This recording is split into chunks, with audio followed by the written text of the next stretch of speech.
Yes, and we're going to talk about mental arousal today. What are we going to do with that?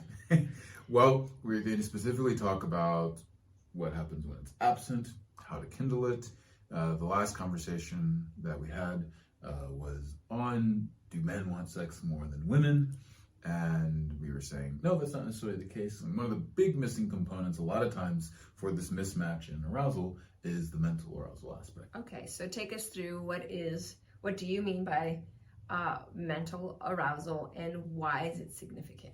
Okay, so we have physical arousal, which is like blood flow to the genitals, or just engorgement, meaning that, there's a lot more blood flow, means more oxygen, more information being fired to the nerves so that you can feel pleasure. Now, you also have what we talked about was emotional arousal, Yes. which has a lot to do with like how close you're feeling to the person, and how that can either inhibit or excite physical arousal. But this component here, when we talk about mental arousal, or maybe desire, is another way of putting it, is what are the things that turn on your psyche? So this could be if you like breaking rules, maybe you're like anything that's taboo is especially a big turn on to you, or power play. And so there's several different factors that we can go through that cover a pretty large majority of what people will find to be like the mental arousal landscape. And once you identify these things, then you sort of have your blueprint, and not that it's a stagnant one, like, okay, this is just the only way I get aroused now, but more, this is where I get aroused normally, this is what doesn't turn me on, and this is an area that I can explore and become more robust in, because eventually I think the more access we have to arousal, All layers of it, for it be sensations, be it emotionally, be it mentally, then we have a much more diverse and interesting way that we can engage with whatever environment, person, ourselves, we have.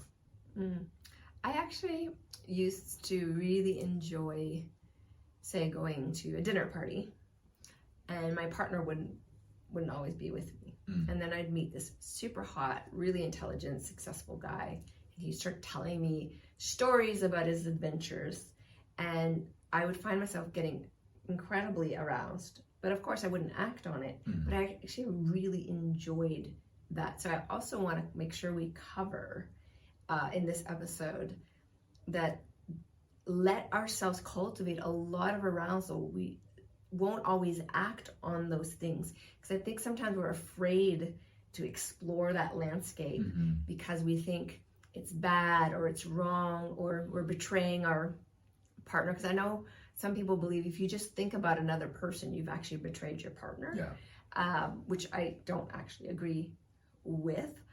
However, to each your own how we define this space. But I would like to cover just kind of a permission giving of being a little bit more free in the erotic mind landscape. Well, there's this big feeling that a lot of us have around mental arousal, is that we need to damn it.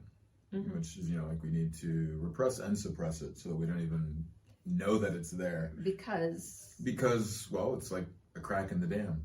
Right. All of a sudden, it starts to break, and next thing you know, everything's just going to flood everywhere, and civilization, as we know it, is going to end, meaning our relationships, our social status, maybe even our health. Because we're afraid that it's going to sabotage us. Yeah, absolutely.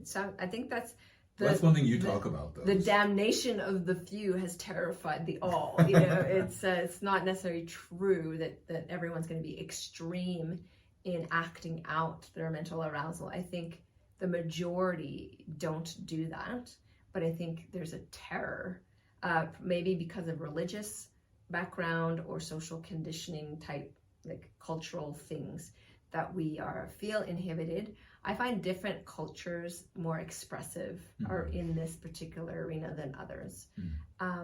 One subculture that I think is very free in that is more like the BDSM or the leather community. Like those types of communities seem to be a little bit more free in terms of exploring explicit scenes and creating fantasy and all of that.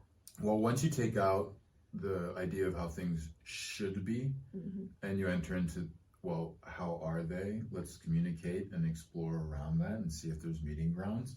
All of a sudden now you do have a lot of freedom. And what most people find then is, oh, actually the thing that I'm afraid of, or that sabotages me, or the thing that keeps popping up and bothering me, either will go away once you've worked it through your system, and then you just have a much more stable state and inner peace inside yourself. Or you find out, oh, well, this is something that's really fun and that other people can enjoy it as well. There's nothing to be ashamed of, and how about it? Yes. Okay, so let's jump in a little bit with, first I want to establish that it is super important. If you think you don't need any mental arousal and that, you can do without it, I want to dare to say, please reconsider, because there's a richness to the erotic mind that can create incredible amount of liberation and actually deepen relationships and deepen intimacy and ignite intense levels of passion. So I really want to make a case that I think all of us could do a little better with our mental.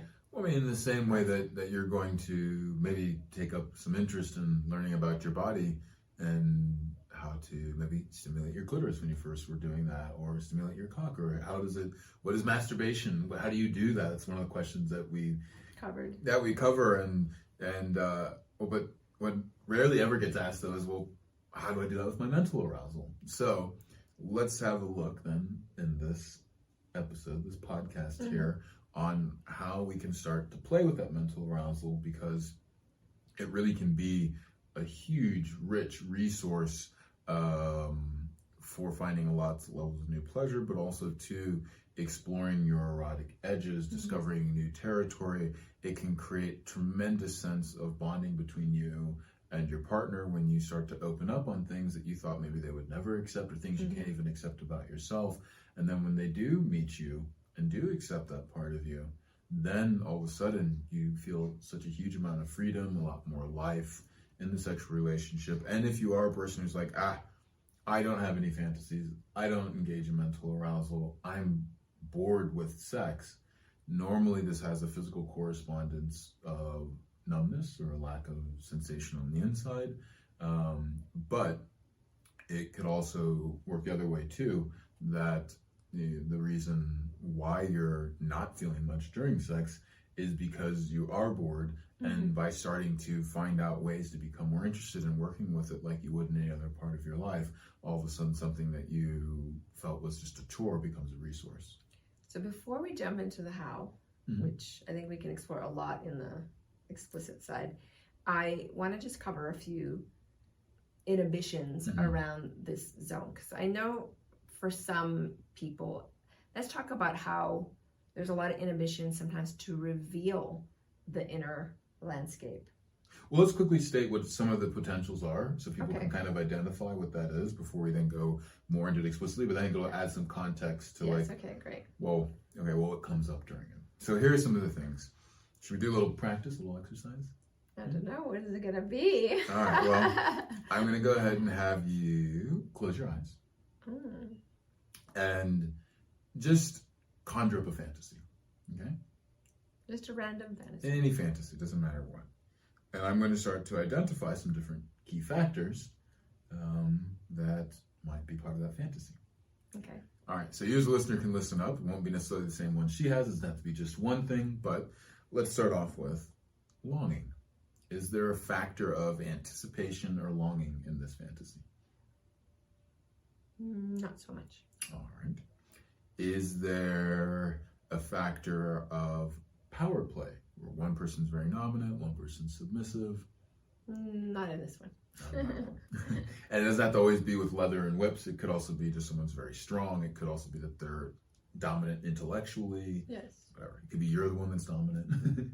Now, here's another one. Does it have to do with spontaneity? Meaning that you're in an unaroused state and then all of a sudden you just get taken. There's an element of sexual. that. Okay. There's an element of that. All right. Let's see. So we've done anticipation. We've looked at power. We've looked at, what was it we just did? Spontaneity. And how about this other one, which is rule breaking? Yes. All right. So now that could be, so this has to do again with taboos, keeping or breaking rules. Exactly. It's a taboo. Okay. Exploring a taboo.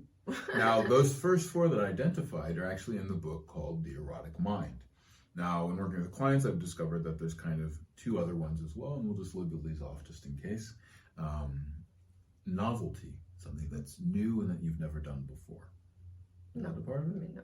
No? Okay. The other one is actually environment, meaning that it's all about the out in nature. It's it could very be candlelights. It could and be... it's not part of this one. And it's not a part of this one. Okay. Yeah. So this one's all about breaking rules. Yes. You want to share it, or are you going to say that? Absolutely not. That would be keeping with the rules of society not to share. Okay. Yes, or at least this part of the podcast. Great. We'll revisit it for the second part. So, if you notice that when you fantasize that there are several of these factors, of these 6 factors that have a tendency to reappear, then notice, okay, well, these are probably some of like the keys to your mental arousal blueprint, let's say. And there's 2 things you can do at that. One is, if you are struggling with mental arousal, okay, well, and we'll talk about this in the second half, is how can you start to actually bring this integrated into your relationship, integrated into your own self-practice, bring your partner along with that journey, so that way it helps to boost that, which I think is a very, very important thing to do. And then the other part is, once you've identified those pieces and you start to play with it, the second thing is, okay, well, I maybe want to start to broaden my blueprint, because it's not a blueprint in the sense like, oh, this is your type, now you're stuck in this box. Yeah. You can only be turned on by breaking rules. You know, maybe you might have other areas that you can start to then explore. Keep the rules. Maybe you like to keep the rules. Maybe you've never actually played with power play, or maybe you've never really jumped into spontaneity, or actually allowed the time to have like the anticipation to like really, really crave something, maybe playing a little bit with being denied or something like that. Yes. And it's frustrating. It's frustrating. But as you start to toy with these things, you might start to realize, okay, well, there's other factors then, so that not only do I establish and deepen my mental arousal in the areas where I already am good at, but maybe I can start to then broaden and open up into some new territories and play with. Maybe they'll never be your favorites, but at least you have that option. Exactly. So, where should we go from here? Because I'm not revealing my fantasy. We gave the elements. I wouldn't mind circling back to what I wanted to do before, which is, so it's one thing to have your fantasies in your own mind. Mm-hmm. The next step for me was to actually write down a fantasy, because it made it more real. I also noticed for me in that journey of accepting fantasy and then writing it down, there was a healing that happened, because there was an extraordinary amount of shame around thinking certain thoughts or forcing myself into certain situations or whatever it was. So I actually went and I confronted something that scared me and created an actual sexual fantasy about the very thing that was scary for me. And what I love about that story when you've mentioned it to me is that you actually got like quite into the story, and a big key of that was that you never had to act on it, which you told me that you actually never shared that in all the years you were with your partner. Yeah. Even though some of the things you were writing about were the very things that they themselves wanted to do, and you could feel that you had a desire to, but you didn't act on it or even share this, because then you knew it would be forced into like becoming a reality. It was my assumption. Sure, you assumed that it would. Maybe it wouldn't have been, but I didn't have any other reference point at that point. And in your relationship at the time, you also mentioned that you kind of felt that this was something that was being pushed on you a bit. Yes, which is why I turned my attention to give it. So that's one of the elements of mental arousal. Sometimes we resist something and we just push it away, and it can even create a source of trigger or trauma. Like, no, I will never do that. For example, a lot of previous lovers, they always wanted to video the whole experience. They wanted to record it. And I'm like, are you crazy? I don't want you to have explicit material of me. And they're like, well, just delete it right after. And I was like, hell no. There was something about the presence of the camera that I could feel created a shutdown where my heart would get really contracted and my body would get repulsed. And yet, over the years, as another challenge, being able to just by myself turn a camera on, I noticed like my finger would tremble on the way to press record, and the arousal level went from like a normal kind of good arousal to so off the charts. I thought the top of my head would blow off. It was very intense. So there was an element of, I guess, forbidden that I was exploring in that. And then that progressed eventually to being comfortable enough to sharing video and notice that it was well received. And again, it was held in a sacred container. It wasn't shared with everybody. But so I think we also can mature and evolve in our mental arousal. So wherever we're at right now, even if we're feeling really shut down and uncreative, that's actually not who you are as an erotic being in the long term. You never have to do this. There's no have to. But when we decide to just venture a tiny bit into this, because there's no limitation on the level of the mental, because we don't actually have to do anything about it, we can be incredibly fantastical. I mean, you can have sex with a unicorn for all I care. Like, it could be anything, right? So there's a sense of liberation, I sense, when we start to just allow ourselves to explore. Yes. And also to become kind of, this thing about exploring is that like we will become deeply in tune with like where we're at, and these things can change over time. Like, I know people that have been very much into sensual touch, or even just like being very just like with sexual organs. That's what always has turned them on, or whatever it is, it's always got them excited from the beginning. They get married, have a kid, all of a sudden now they have a huge amount of responsibility in their life, and whereas before they loved actually being the dominant one, now all of a sudden the thing that really gets them turned on is that they get their arms tied up and they get submitted, because they're having to act out that dominant side in every aspect of their life, so they never get to actually surrender and recharge. And so life also has its phases, and we have this idea that we're just one way, but then when the environment around just changes and we're having to do different things, all of a sudden different aspects of our personality come out, which I think is a huge part of, if you're in a relationship, and a lot of times people leave a relationship because they meet somebody else that brings out a part of them that their last relationship doesn't, and it's a part that they've been missing. It may be even been a part that they didn't value much, and the former partner brought something else out that was really important. Well, this is why then a lot of people, I think, fear mental arousal, is because a lot of times the mind will gravitate towards what it doesn't have or what it's not satisfied about, and so then naturally you will think of things that are not your partner. And the key here is, as opposed to resenting them consciously or subconsciously, how can you creatively bring them into that place that actually has them fulfill the things that would mentally arouse you? And again, this isn't a responsibility, meaning that they're doing all the work. It could be just as simple as you physically positioning yourself beneath them so that they feel powerful. And we'll get more into this in the explicit part in a moment. But this is a really key part, though, of this, is that mental arousal doesn't just happen randomly. Now, it seems that way, but often if we really look at it, we can see that there's some key factors there. And this gives us the ability to cultivate it in our own relationships with ourselves, as well as with a partner, which then will take away a lot of that fear that we have that stops us from kind of opening the gates, the floodgates.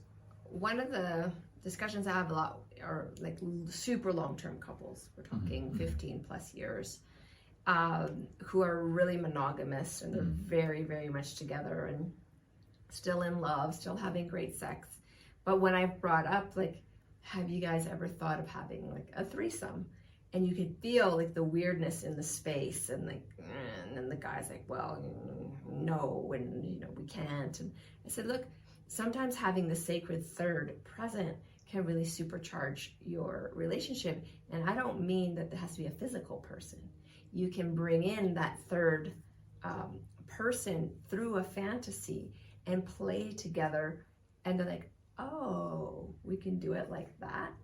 And I thought, how do they not know that, like after all that time together?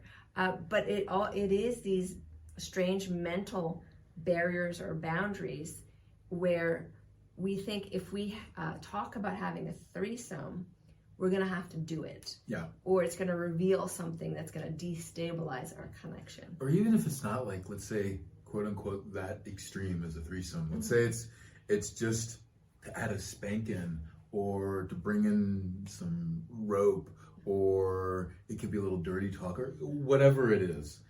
So many times when I'm working with couples, especially the ones that have been together for 15, 20 years, they've established a really hot, great romance at the beginning, which is an idealized version of the person. You really figure out, oh, this is what the person loves, this is who we are. It becomes a part of like the life and nature of their relational identity. It's like, on Fridays we do this ritual, Saturday we do this, Sunday we do this, and it's almost like sex becomes that ritual. And to think that we would deviate off of it, somehow it's like killing betrayal of that romance. Yeah. But all the time, I can't tell you how much, when I get couples to open up, one couple will be like, well, I'm very happy, everything's perfect, they're so great, this and that, but you know, I do have this one fantasy. And the other partner goes, really?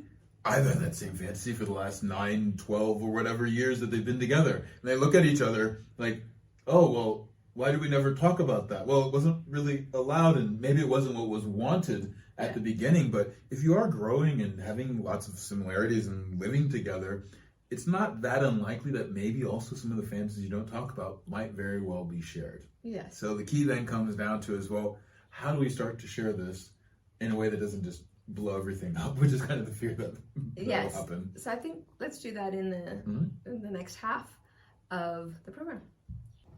To join us for the complete and explicit version of the podcast, simply upgrade your membership and gain instant access.